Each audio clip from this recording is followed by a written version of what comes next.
నమస్కారం ETV news కి స్వాగతం ముందుగా ముఖ్యాంశాలు గౌరవప్రదంగా చట్టసభల్లో మహిళలకు 33% రిజర్వేషన్లు లోక్సభ స్పీకర్ సూచన చంద్రబాబు మద్దతు ఘనంగా ముగిసిన మహిళా పార్లమెంట్ సదస్సు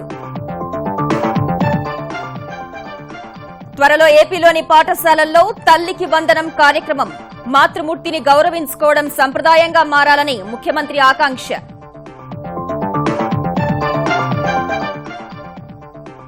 తమిళనాడులో పెరుగుతున్న పన్నీర్ సెల్వం బలం 10కి చేరిన మద్దతిచ్చే ఎంపీల సంఖ్య ముఖ్యమంత్రి నివాసానికి పోటెత్తుతున్న ప్రజలు రాజకీయాల్లో మహిళలకు చాలా సవాళ్లుంటాయన్న శశికళ సమస్యలు అధిగమిస్తామని ధీమా తమ ఎమ్మెల్యేలను బెదిరిస్తున్నారని చిన్నమ్మ ఆరోపణ దేశాన్ని లూటీ చేసిన ప్రతి పైసా రాబడతామన్న ప్రధాని అప్పటి వరకు విశ్రాంతి లేదని వెల్లడి ఉత్తరాఖండ్ ప్రగతి కోసం భాజపాకే ఓటేయాలని పిలుపు 2018 కల్లా కొత్తగా 2,80,000 కేంద్ర ప్రభుత్వ కొలువులు బడ్జెట్ పత్రాల విశ్లేషణలో వెల్లడి హోంశాఖలోనే అత్యధిక సంఖ్యలో అవకాశాలు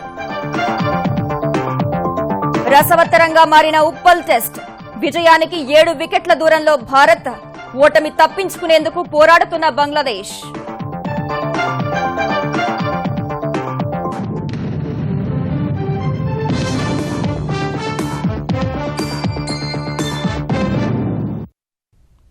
గౌరవప్రదంగా చట్టసభల్లో మహిళలకు 33% రిజర్వేషన్లు కల్పించేందుకు అంతా ప్రయత్నించాలని విజయవాడలో జరిగిన జాతీయ మహిళా పార్లమెంటు నినదించింది 3 రోజుల పాటు జరిగిన ఈ సమావేశాల్లో చర్చలు తరతరాలుగా అతివల పట్ల ఉన్న వివక్షను పారదోలేందుకు అఘాయిత్యాల్ని నిరోధించేందుకు లింగ సమానత్వానికి ఏం చేయాలి ఎలా చేయాలి అనే అంశంపై సమాజానికి ప్రభుత్వాలకు ఖచ్చితమైన దిశను నిర్దేశించాయి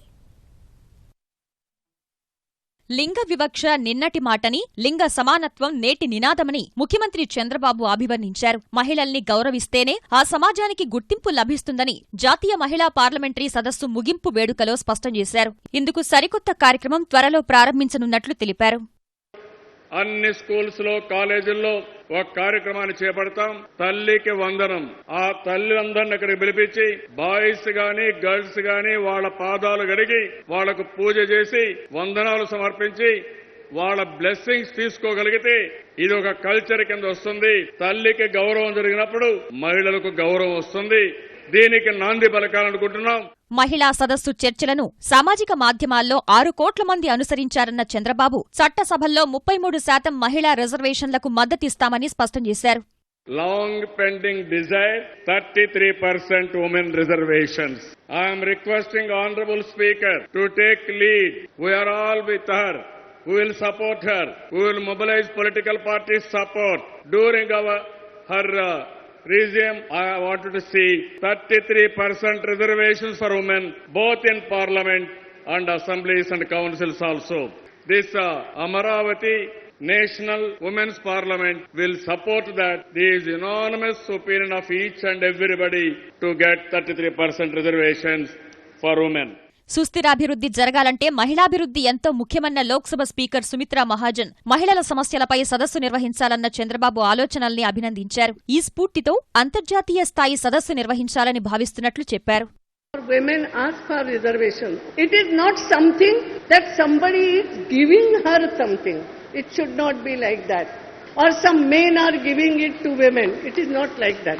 They are half in population. But I always say, but for making nation, they are a full round. They control the whole family. They are full. But it is nothing that you have to give to her. And that's why for reservation also, we are for reservation. But it should be like nobody that in parliament, no, somebody saying yes, no. We don't want something like that. So yes, definitely all of us must try. And respectfully, the reservation should be given. It's a need of the time. మహిళా parliamentary సదస్సు వేదికపై దాదాపు 70 మందికి పైగా ప్రముఖులు 20 మంది విద్యార్థినులు మాట్లాడారన్న ఆంధ్రప్రదేశ్ సభాపతి కోడెల శివప్రసాదరావు 300 కళాశాలల నుంచి విద్యార్థినులు ఈ కార్యక్రమాన్ని ప్రత్యక్షంగా వీక్షించారని తెలిపారు There are 22,000 young women delegates have participated in this mega event. We have discussed many subjects like socio-political challenges in women empowerment, women's status and decision making. Be your own she-hero, building own identity and vision of the future, and women in politics and many more things. జాతీయ మహిళా parliamentary సదస్సును ప్రభుత్వం తరపున ముఖ్యమంత్రి చంద్రబాబు తలపెట్టగా ఆంధ్రప్రదేశ్ సభాపతి కోడెల శివప్రసాదరావు అన్నీ తానే నడిపించారు. పూణేకు చెందిన ఎంఐటీ స్కూల్ ఆఫ్ గవర్నమెంట్ సహకారంతో వివిధ ప్రభుత్వ శాఖల సమన్వయంతో 3 రోజుల కార్యక్రమం నిర్విఘ్నంగా సాగింది. కలల్ని సాకారం చేసుకునేందుకు మహిళలు గట్టిగా ప్రయత్నిస్తే సమాజం నుంచి కూడా వారికి తగిన సహకారం లభిస్తుందని మార్గదర్శి ఎండీ శైలజా కిరణ్ అన్నారు. జాతీయ మహిళా పార్లమెంట్ సదస్సులో పాల్గొనేందుకు విజయవాడ వచ్చిన శైలజా కిరణ్ గేట్వే హోటల్లో లోక్సభ స్పీకర్ సుమిత్రా మహాజన్ను మర్యాదపూర్వకంగా కలిశారు. ఆ సమయంలో స్పీకర్తో పాటే ఉన్న ముఖ్యమంత్రి చంద్రబాబు కూడా మార్గదర్శి ఎండీని పలకరించారు.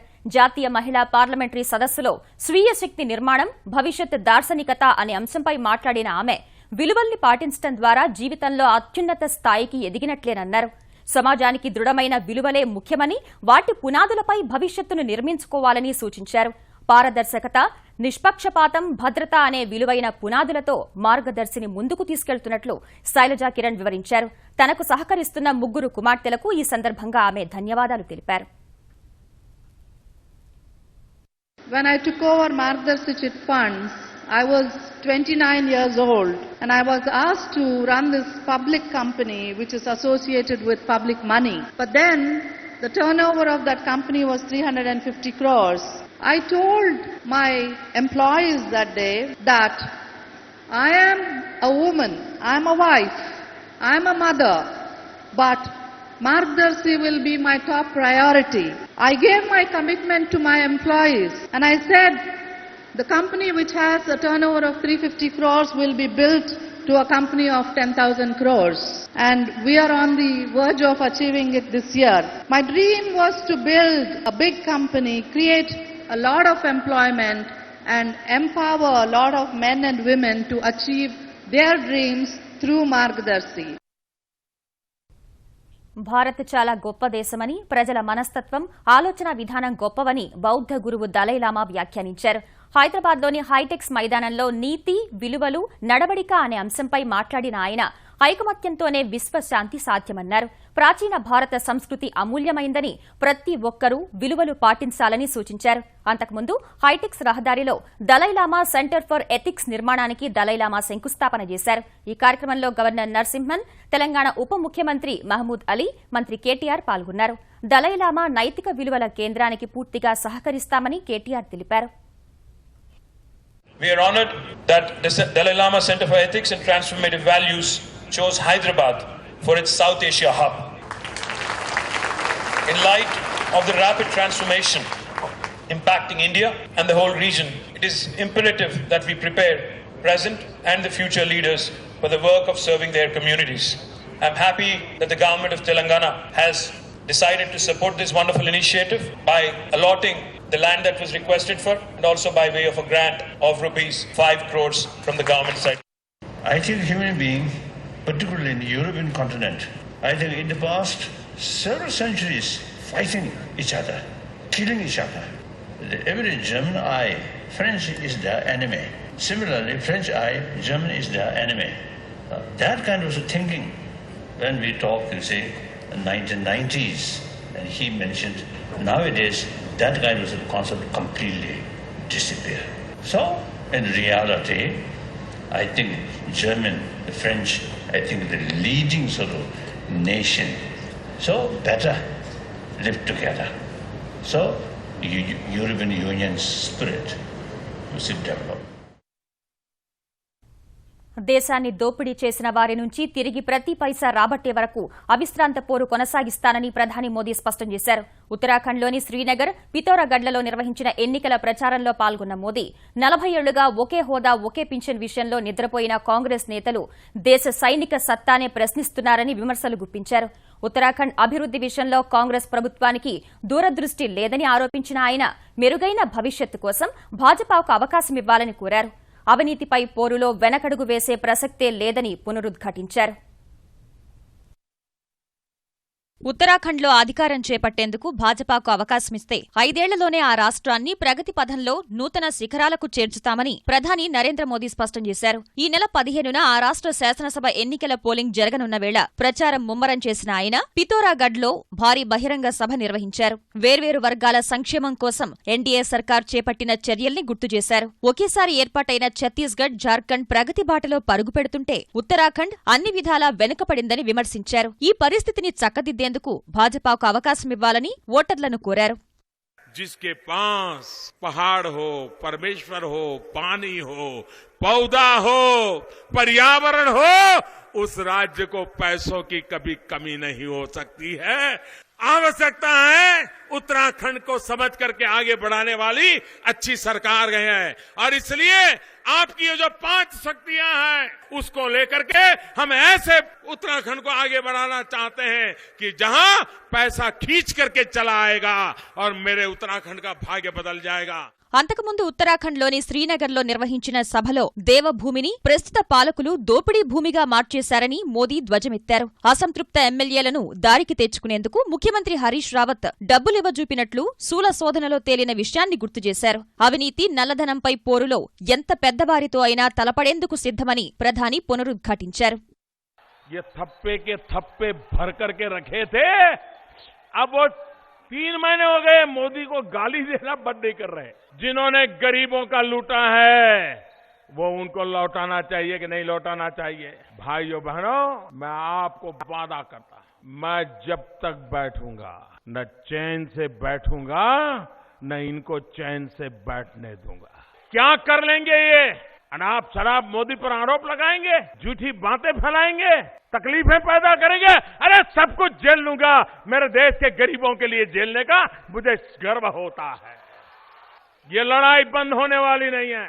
విశ్రాంత సైనికుల కోసం ఎన్డీఏ ప్రభుత్వం తెచ్చిన ఒకే హోదా, ఒకే పింఛన్ విధానం సహా మరికొన్ని కార్యక్రమాల్ని మోదీ ప్రముఖంగా ప్రస్తావించారు. ఆ చర్యలతో ఉత్తరాఖండ్లో 1,00,000 కుటుంబాలకు లబ్ధి చేకూరుతుందన్నారు. కాంగ్రెస్ నేతలు మాత్రం లక్షిత దాడులకు సాక్ష్యాలు చూపాలంటూ జవాన్లను అవమానించారని ప్రధాని దుయ్యబట్టారు. తమిళనాట రాజకీయ అనిశ్చితి కొనసాగుతూనే ఉంది. ముఖ్యమంత్రి పన్నీర్ సెల్వం బలం రోజురోజుకు పెరుగుతుంటే ఎమ్మెల్యేలను నిలుపుకోలేనేమో అనే భయం చిన్నమ్మను వెంటాడుతోంది. పన్నీర్కు మద్దతిచ్చే ఎంపీల సంఖ్య 10కి చేరింది. ఈ నేపథ్యంలో ఇవాళ కూడా గోల్డెన్ బే రిసార్ట్లో ఎమ్మెల్యేలతో సమావేశమైన శశికళ అంతా తనతోనే ఉన్నారని స్పష్టం చేశారు. తనకు మద్దతిచ్చే శాసనసభ్యుల్ని బెదిరిస్తున్నారని ఆరోపించారు. మరోవైపు రేపటిలోగా గవర్నర్ నిర్ణయం తీసుకోకుంటే ఎమ్మెల్యేల బేరసారాలపై కోర్టులో రిట్ పిటిషన్ దాఖలు చేస్తానంటూ భాజపా నేత సుబ్రహ్మణ్య స్వామి ట్విట్టర్లో ప్రకటించడం తమిళ రాజకీయాలను మరింత ఆసక్తిగా మార్చేస్తోంది. తమిళనాడు రాజకీయాలు శరవేగంగా మారిపోతున్నాయి. రాష్ట్రంలోని మరో 5 ఎంపీలు పన్నీర్ సెల్వంకు మద్దతుగా పలికారు. దీంతో ఓపీఎస్ కు మొత్తం 8 మంది లోక్సభ సభ్యులు, 2 రాజ్యసభ సభ్యుల మద్దతు దక్కినట్లయింది. అయితే ప్రభుత్వం ఏర్పాటు చేయడానికి కావాల్సిన ఎమ్మెల్యేల మద్దతుపై మాత్రం ఇంకా స్పష్టత లేదు. ఇప్పటివరకు పన్నీర్ వెంట 6 ఎమ్మెల్యేలు మాత్రమే ఉన్నారు. Vellore MP Sengottavan, Tuticorin MP Jaisingh Thyagarajan, Villupuram MP Rajendran, Perambalur MP Marutharaja సహా రాజ్యసభ సభ్యుడు లక్ష్మణన్ ఆయనకి వాళ్ళ మద్దతు పలికిన వారిలో ఉన్నారు. ఎమ్మెల్యేల సంఖ్య పెరగనప్పటికీ పన్నీర్ సెల్వానికి ప్రజాభిమానం మెండుగా కనిపిస్తోంది. ఆయన నివాసానికి పెద్ద సంఖ్యలో అభిమానులు తరలివస్తున్నారు. జయలలిత విశ్వాసాన్ని పొందిన పన్నీర్ సెల్వమే ముఖ్యమంత్రి కావాలని ఆకాంక్షిస్తున్నారు.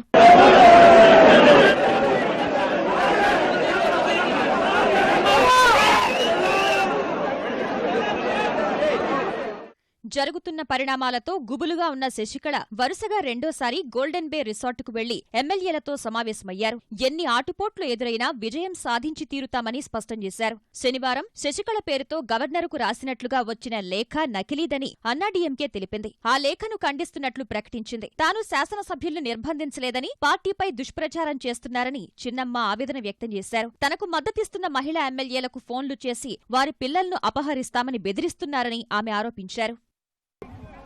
பெண் அரசியல்ல இருக்கிறதுங்கிறது ரொம்ப கஷ்டமான விஷயம். அதை புரட்சி தலைவி காலத்திலேயே நான் அதை பார்த்துருக்கேன். அதில் அவங்க மீண்டு வந்தாங்க. இதிலிருந்து நாங்கள் வெற்றி பெறுவோம் என்பதை அன்போடு தெரிவித்துக் கொள்கிறேன். அனைத்து இந்திய அண்ணா திராவிட முன்னேற்ற கழகத்தினுடைய ஆட்சியாக தான் மக்களுக்காக செயல்படும் என்பதையும் நான் ஒரு பொதுச் செயலாளர் என்ற முறையில் சொல்லிக் கொள்கிறேன். శశికళ కేసులో సుప్రీంకోర్టు తీర్పు వెలువడిన తర్వాతే ఆమెపై గవర్నర్ నిర్ణయం తీసుకునే అవకాశం ఉన్నట్లు జరుగుతున్న పరిణామాలను బట్టి తెలుస్తోంది. అయితే రేపటిలోపు గవర్నర్ నిర్ణయం తీసుకోకుంటే శాసనసభ్యుల బేరసారాలపై కోర్టులో రిట్ పిటిషన్ దాఖలు చేస్తానని భాజపా సీనియర్ నేత సుబ్రహ్మణ్యస్వామి ట్విట్టర్లో ప్రకటించారు. వచ్చే ఏడాది కల్లా దాదాపు 2,83,000 కేంద్ర ప్రభుత్వ ఉద్యోగాలు వచ్చే అవకాశం ఉంది. ఈ నెల 1న కేంద్ర ఆర్థిక మంత్రి అరుణ్ జైట్లీ పార్లమెంట్లో ప్రవేశపెట్టిన సార్వత్రిక బడ్జెట్ దస్త్రాల విశ్లేషణలో ఈ మేరకు వెల్లడైంది. 2016లో 32,84,000 కేంద్ర ప్రభుత్వ ఉద్యోగులుండగా 2018 నాటికి ఆ సంఖ్య 35,67,000కు చేరుతుందని బడ్జెట్లో పేర్కొన్నారు. 6,076 మందికి కొత్తగా ఉద్యోగాలివ్వనున్న హోంమంత్రిత్వ శాఖ వేర్వేరు పోలీస్ విభాగాలకు వచ్చే ఏడాది కల్లా మరో 1,06,000 మంది కొత్త వారిని చేర్చుకోనుంది. కేంద్రం పరిధిలోని పోలీస్ విభాగాల్లో ప్రస్తుతం 10,07,366 మంది సిబ్బంది ఉండగా 2018 కల్లా ఆ సంఖ్య 11,13,689కి చేరనుంది. తపాలా శాఖలో 20,442 కొత్త ఉద్యోగాలు రానుండగా ఆ శాఖలో మొత్తం ఉద్యోగుల సంఖ్య 4,48,840కి చేరనుంది. ఇతర మంత్రిత్వ శాఖల్లోనూ 2018 కల్లా వేల సంఖ్యలో కొత్త ఉద్యోగాలు వచ్చే అవకాశం ఉందని బడ్జెట్ దస్త్రాల విశ్లేషణ ద్వారా తేలింది. కేంద్ర ప్రభుత్వ పరిధిలో కార్మిక శక్తి పెంపు పౌరుల ఆధారిత పరిపాలన అందించేందుకు ఉపకరిస్తుందని సిబ్బంది, ప్రజా ఫిర్యాదులు, పింఛన్ల శాఖ మంత్రి జితేంద్ర సింగ్ చెప్పారు. పెద్ద నోట్ల రద్దు సహా కేంద్రం తీసుకున్న ఇతర కీలక నిర్ణయాలు ప్రజలకు ఎంతవరకు చేరాయనే అంశంపై ప్రధాని ఆరా తీస్తున్నారు. ఇందులో భాగంగా తన మంత్రివర్గంలోని సభ్యుల పర్యటనల వివరాలను మోదీ కోరారు. గత 3 నెలల్లో పర్యటనల వివరాలు ఇవ్వాల్సిందిగా మంత్రుల్ని ఆదేశించారు. అమాత్యులకు అప్పగించిన ఈ పనికి సమన్వయకర్తగా గ్రామీణాభివృద్ది శాఖ మంత్రి నరేంద్ర సింగ్ తోమర్ను నియమించారు. ఇటీవల జరిగిన మంత్రివర్గ సమావేశంలో ప్రధాని ఈ విషయంపై చర్చించినట్టు తెలిసిందే. సోమవారంలోగా అందరూ మంత్రులు తమ పర్యటనల వివరాలు అందించాలని ఆయన గడువు విధించారు. తమ నియోజకవర్గాలు కాకుండా ఏ ఇతర ప్రాంతాల్లో మంత్రులు పర్యటించి ప్రభుత్వ పథకాలను ప్రచారం చేశారో తెలుసుకునేందుకు ఇదో కసరత్తు అని ప్రభుత్వ వర్గాలు తెలిపాయి. తమ కార్యాలయ విధులు, క్షేత్రస్థాయి విధుల మధ్య మంత్రులు సమతుల్యం పాటిస్తున్నారా లేదా అని ప్రధాని పరిశీలించనున్నారు. ఆయుర్వేద వైద్యానికి కేంద్ర ప్రభుత్వం అధిక ప్రాధాన్యత ఇస్తోందని కేంద్ర ఆయుష్ శాఖ మంత్రి శ్రీపాద యశో నాయక్ తెలిపారు. తిరుపతిలోని విశ్వ ఆయుర్వేద పరిషత్, శ్రీ వెంకటేశ్వర ఆయుర్వేద వైద్య కళాశాల సంయుక్తంగా శ్రీనివాస ఆడిటోరియంలో నిర్వహించిన ఆయుర్వేదం గ్రామీణ ప్రాంతాల్లో ప్రాథమిక వైద్య అవసరాలు సదస్సులో మంత్రి పాల్గొన్నారు. ఆయుర్వేద వైద్య విద్యను ప్రోత్సహించడానికి కేంద్ర ప్రభుత్వం ప్రత్యేక కార్యక్రమాలు అమలు చేస్తోందని మంత్రి వివరించారు.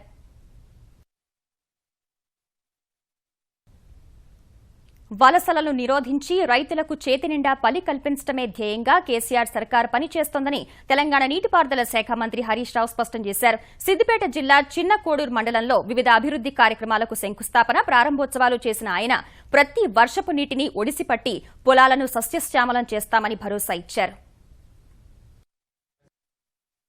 చెరువులన్నీ బాగు చేసే కార్యక్రమం మనం చేస్తే వాళ్ళ కళ్ళు మంటున్నాయి తెలుగుదేశం వాళ్ళకి, కాంగ్రెస్ వాళ్ళకి. ఇలా అవినీతి అంటారు. ఇలా ఆన్లైన్ లో ఈ ప్రొక్యూర్మెంట్ టెండర్ లో ప్రతి ఒక్క చెరువును కూడా చేపించి 20% లెస్, 15% లెస్ లా వీళ్ళు పనిచేస్తుంటే ఇందులో అవినీతి జరిగిందని చెప్పి ఇలా కాంగ్రెస్ తెలుగు అంటే మేమేం చేయలేదు, మీరేం చెయ్యొద్దు, చేస్తే ఇంత బురద చల్లాలి. ఇక బొంబాయికో దుబాయ్కో బతుకోవాల్సిన అవసరం ఉండదు. ఉన్న ఎకరమో 2 ఎకరాల్లో బ్రహ్మాండంగా పంట పండించుకొని 2 పంటలు పండితే రైతు సంతోషంగా ఉంటాడు. సో ఆ దిశగా ఇలా గోదావరి నీళ్లు తెచ్చే కార్యక్రమాన్ని కూడా గట్టిగా ముందుకు తీసుకొని పోతున్నాం. అమెరికాలోని కాలిఫోర్నియాలో దుండగుడు జరిపిన కాల్పుల్లో వరంగల్ పట్టణ జిల్లావాసి మృతి చెందాడు. హసన్పర్తి మండలం వంగపహాడ్ గ్రామానికి చెందిన మామిడాల సంజీవరెడ్డి, రమా దంపతుల కొడుకు వంశీ ఎంఎస్ చదివేందుకు 2 ఏళ్ల క్రితం కాలిఫోర్నియా నగరానికి వెళ్లాడు. ఇటీవలే సిలికాన్ వ్యాలీ విశ్వవిద్యాలయంలో చదువు పూర్తి చేసుకున్న వంశీ ఉద్యోగ ప్రయత్నాల్లో ఉన్నాడు. కాలిఫోర్నియాలోని మిల్ పిటర్స్ ప్రాంతంలో నివాసముంటున్న వంశీ తన కారు పార్కింగ్ చేస్తున్న సమయంలో ఆగంతకుడు మరో కారులో వచ్చి ఢీకొట్టాడు. ఇదేమిటని ప్రశ్నించినందుకు కాల్పులు జరిపినట్లు వంశీ స్నేహితుల ద్వారా తల్లిదండ్రులకు తెలిసింది. చేతికి అందొచ్చిన ఒక్కగానొక్క కొడుకు చనిపోవడంతో వారు కన్నీరు మున్నీరుగా విలపిస్తున్నారు. అతని మృతదేహాన్ని స్వగ్రామానికి తీసుకొచ్చేలా సహకరించాలని తెలంగాణ ప్రభుత్వానికి విజ్ఞప్తి చేస్తున్నారు. వివాహేతర సంబంధానికి అడ్డుగా ఉన్నాడని కన్నతల్లే కొడుకును దారుణంగా హింసించిన ఘటన తూర్పుగోదావరి జిల్లా అనపర్తిలో జరిగింది. మార్కండేయపురానికి చెందిన మహిళ 3 ఏళ్ల క్రితం భర్తతో విడిపోయి కుమారుడితో కలిసుంటోంది. స్థానిక యువకుడితో వివాహేతర సంబంధం కొనసాగిస్తూ అడ్డుగా ఉన్నాడని బాలుడికి ఒళ్లంతా వాతలు పెడుతోంది. శరీరమంతా గాయాలతో ఉన్న చిన్నారి కష్టాన్ని చూసిన స్థానికులు అనపర్తి పోలీసులకు ఫిర్యాదు చేశారు. పారిపోతున్న మహిళను పట్టుకుని పోలీసులకు అప్పగించారు. పోలీసులు బాలుడిని రాజమహేంద్రవరం శిశు సంక్షేమ కేంద్రానికి తరలించారు. జమ్మూ కశ్మీర్లోని కుల్గాం జిల్లాలో భద్రతా బలగాలకు ఉగ్రవాదులకు మధ్య భారీ ఎదురుకాల్పుల్లో 4 ఉగ్రవాదులు హతమవగా 2 సైనికులు సహా ఒక పౌరుడు చనిపోయారు. శ్రీనగర్కు 70 కిలోమీటర్ల దూరంలోని నగ్బల్ అనే గ్రామంలో హిజ్బుల్ ముజాహిద్దీన్ ఉగ్రవాదులు ఉన్నారనే సమాచారంతో సోదాలు నిర్వహించిన భద్రతా బలగాలపై ఓ ఇంట్లో దాక్కున్న ముష్కరులు కాల్పులు జరిపారు. ధీటుగా స్పందించిన భద్రతా బలగాలు 4 ముష్కరుల్ని మట్టుపెట్టాయి. మరో 3 గాయపడి సమీపంలోని అడవిలోకి పారిపోయారని పోలీసులు చెప్పారు. ఘటనా స్థలంలో 4 తుపాకులు స్వాధీనం చేసుకున్నామని, తప్పించుకుపోయిన ఉగ్రవాదుల కోసం గాలింపు కొనసాగుతోందని వెల్లడించారు. అంధుల 2020 ప్రపంచ కప్ను భారత జట్టు నిలుపుకుంది. బెంగళూరు వేదికగా పాక్ జట్టుతో తలపడిన భారత జట్టు 9 వికెట్ల తేడాతో విజయం సాధించింది. తొలుత బ్యాటింగ్ చేసిన దాయాది జట్టు నిర్ణీత ఓవర్లలో 9 వికెట్లు కోల్పోయి 197 పరుగులు చేసింది. 198 పరుగుల లక్ష్యంతో బరిలోకి దిగిన భారత జట్టు కేవలం 1 వికెట్ మాత్రమే కోల్పోయి 18 ఓవర్లలోనే ఘన విజయం సాధించింది. తద్వారా వరుసగా రెండోసారి 2020 ప్రపంచ కప్ విజేతగా నిలిచింది. గత ప్రపంచ కప్ ఫైనల్లోనూ పాకిస్తాన్ను ఓడించే భారత్ జగజ్జేతగా నిలిచింది. హైదరాబాద్ వేదికగా బంగ్లాదేశ్తో జరుగుతున్న ఏకైక టెస్టులో విజయానికి భారత్ 7 వికెట్ల దూరంలో నిలిచింది. ఓటమి తప్పించుకునేందుకు పర్యాటక జట్టు పోరాడుతోంది. 322 పరుగులకు 6 వికెట్లతో 4వ రోజు తొలి ఇన్నింగ్స్ కొనసాగించిన బంగ్లాదేశ్ మరో 66 పరుగులు జోడించి ఆలౌటైంది. మెహదీ హసన్ ఒక్క పరుగు కూడా చేయకుండా పెవిలియన్ చేరాడు. 81 పరుగులతో బ్యాటింగ్ కొనసాగించిన ముష్ఫికర్ రహీం 127 పరుగులు చేసి చివరి వికెట్గా వెనుతిరిగాడు. బంగ్లా 388 పరుగులకు ఆలౌట్ కాగా భారత్కు 299 పరుగుల తొలి ఇన్నింగ్స్ ఆధిక్యం లభించింది. వెంటనే రెండో ఇన్నింగ్స్ మొదలుపెట్టిన కోహ్లీ సేన వేగంగా 4 వికెట్ల నష్టానికి 159 పరుగులు చేసి ప్రత్యర్థికి 459 పరుగుల లక్ష్యాన్ని నిర్దేశించింది. రెండో ఇన్నింగ్స్లో పుజారా అర్ధశతకం సాధించగా కోహ్లీ 38, రహానే 28, జడేజా 16 పరుగులు చేశారు. భారీ లక్ష్యంతో బరిలోకి దిగిన బంగ్లాదేశ్ ఓటమి నుంచి తప్పించుకునేందుకు ఆచితూచి ఆడుతోంది. 75 పరుగులకే 3 వికెట్లు కోల్పోయింది. 4వ రోజు ఆట ముగిసేసరికి 3 వికెట్ల నష్టానికి 103 పరుగులు చేసింది. బంగ్లాదేశ్ గెలవాలంటే 356 పరుగులు చేయాల్సి ఉండగా భారత్కు 7 వికెట్ల అవసరం. రేపు చివరి రోజు 90 ఓవర్లు ఆడాల్సి ఉన్నందున అద్భుతం జరిగితే తప్ప భారత్ విజయం ఖాయంగానే కనిపిస్తోంది. ఈటీవీ న్యూస్ సమాప్తం. నమస్కారం.